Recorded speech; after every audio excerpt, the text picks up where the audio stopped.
ఆ శరీరంలో సగభాగం అర్జునుడయ్యా. ఆయన నిజంగా రేపు సైంధవుణ్ణి వధించలేక అగ్నిప్రవేశం చేస్తే సగభాగం కాలిపోయిన శరీరం బతుకుతుందా? కాబట్టి నేను కూడా మరణిస్తానయ్యా. కానీ ఆ సైంధవుణ్ణి పట్టుకోవడం అంత తేలిక. ఒకరోజు సూర్యాస్తమయం లోపల పట్టుకోవాలంటే అటు కురువీరులకు ద్రోణుడికి గొప్ప అవకాశం ఇచ్చేశాడే అర్జునుడు.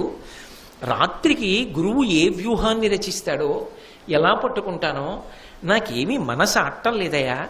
మనసు పరిపరి విధముల పోతోంది. రేపు నేను అర్జునుణ్ణి ఎలా రక్షించుకోవాలి, దానికోసం ఇంత కలత చెందుతున్నాను. ఎవరు? ఆయనని నమ్ముకున్నవాడు నిద్రపోతున్నాడు. తనని నమ్ముకున్నవాడు నిద్రపోతుంటే వాణ్ణి ఎలా రక్షించాలని పరమాత్మ నిద్రమాని తిరుగుతున్నాడు. అది భగవంతుని యొక్క అనుగ్రహం.